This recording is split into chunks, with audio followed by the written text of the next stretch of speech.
So I'm just going to jump right into it. The critics of Arkham Origins were wrong, absolutely wrong about the game.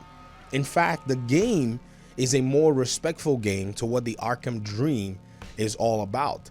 In fact, right now, I want to just throw it out there that other than gameplay, other than updated graphics, I don't think that Arkham Knight is that much better than Arkham Origins. In fact, as crazy as it sounds, in my mind, my position is starting to change because I've actually been playing these three games this holiday. Like, I beat Arkham City.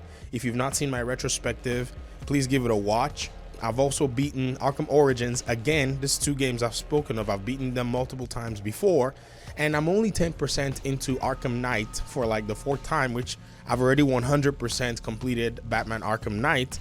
So I think I have my claws deep into these three Arkham games by Rocksteady Studios and Warner Brothers Montreal. I have to confess, I've started Arkham Asylum like 6 different times and I've still not beaten it, but I hope to do so very soon, and we'll be talking about that game itself. Now, why am I propping up this particular Batman game? Why do I think it's so important that we look at this game with a lot more respect and call the critics of this game absolutely wrong? Well, I'll start from the fact that the game actually follows canon. That's number one. I mean, it's definitely there that this is part of the Arkham series, and this game is going to do an origin story where they're bringing the first beginning relationship of Batman and some of the villains that you're going to see over the course of the Arkham games. In fact, what this does is this actually unhinges, the Batman that we know slightly, because he's much younger, he's a little bit more hot-headed, less calculated, and that shows everything about him. And if you even want to compare the Batman encounter with, say, the Penguin, the way he actually goes after the Penguin in this game, because it's like, he's trying to get something from him, and he literally slams him across the room. Now in Arkham City, he pretty much takes him out, but that's when the Penguin is already aggressive towards him. So it's a different Batman that is actually respectedly done for the fans, and that is what I would say is very good about this. The second thing is, with this game, you have a boss fights where you actually get your hands on pretty much all the assassins that are coming after Batman. So this game, the premise is that, Black Mask has actually put a bounty on Batman. And so Batman, is being hunted down by all these so-called assassins. And then Batman finds a way to actually, defeat all of them. And in defeating them entails that he actually does go and get into physical brawls, and in some cases cerebral brawls with these bosses, even to the DLC where you have a Cold Heart, where you have to actually fight against Mr. Freeze, and you have to actually use, that cerebral fashion that was actually started out in Arkham City. Now, go to Arkham Knight and you'll find out that some of those bosses were literally relegated to Batmobile fights. In fact, the Arkham Knight, you fight him twice in 2 vehicles. What kind of production is that? I mean, at first that was frustrating for me. Second, then I came to accept it.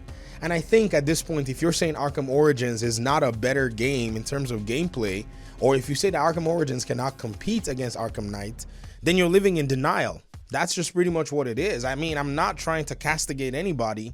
I'm just looking at the reality from both sides, and I'm like, whoa, where was all this stuff in Arkham Knight? Why do I feel like I'm just detectiving my way all over and this is the game, this is the particular Arkham game, by the way, that I've actually completed at 100%. Don't get me wrong. But yes, we have to be real. Arkham Knight does have the physical brawls. In some cases with Firefly, you have a physical brawl. But I have to literally rack my brain to find physical brawls in Arkham Knight. They were there, but it's quite disheartening that I don't see them as significant as I actually saw Arkham Origins. Arkham Origins was such an ambitious game. You give a studio a task to kind of try to match up to a legacy of 2 games, and they did such a good job for what they had. I mean, yes, they were given all the assets, and then they had to come up with a story. They had to come up with a storyline that fits and make good work of a Batman game. And I think they fulfilled all of that 100%. So if anybody from Warner Brothers Montreal is listening to this editorial or listening to this video, whatever it is, I just want to say that they did a good job. And yes, Warner Brothers Montreal showed that they can actually match up.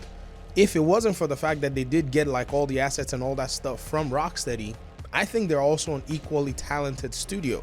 Now, yes, we're not taking anything from Rocksteady. They are kind of, or the pioneers of, what a legitimate superhero game needs to be like. So Arkham Asylum, Arkham City, Arkham Knight, we respect those projects. But I think that same amount of respect needs to be put on Arkham Origins, because that game was a solid entry into the gaming scene. And with everything that we've been looking at so far, if you go back, you have to really go back and play Arkham Origins to experience this again. I mean, if we want to call it how it is, you have all these assassins. You have the Electrocutioner. You have, what's his name? Slade Wilson, Deathstroke. You have Deadshot also in Arkham Origins, I think. Do you have him there? I think you do. Yeah, you have him. You have Bane, whom you get to fight twice. You have the Joker, whom you actually have to put your hands on in this particular game. You have Lady Shiva. You have Firefly. I mean, you have all these. You even have to punch Black Mask a little bit. Like, you get to deck them. You also have Copperhead. And you have to physically fight these bosses. Not like I'm putting a premium on physical fights, but that is the Batman that we know. The Batman that gets, his hands dirty and has, his just human powers. Yes, a little bit of, his gadgetry is nice. It gives him an extra edge because the people that he's fighting are unhinged, fully unhinged people, unhinged bad guys and unhinged bosses. So we cannot take away from Arkham Origins. Instead, we have to continue to heap that game with praise, because that's exactly what I feel like, compared to the other Arkham games, I feel like it can stand on its own. And for those who always, ask and say, why is Arkham Origins not in the Arkham collection?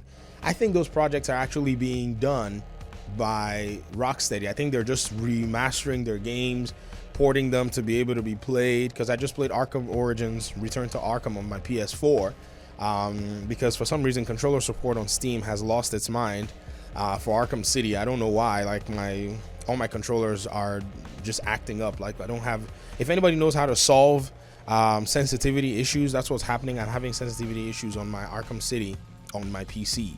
I've tried everything. I don't know what else to do, and that's on Steam anyways. The Epic Games version that was given for free does not have, I don't think it has controller support. I tried, didn't give me any controller support. But that's what I wanted to just put out there for you guys today. Thank you very much for your time and audience. I appreciate you guys for even listening to the video, and I guess I'll see you in my next one. Peace out.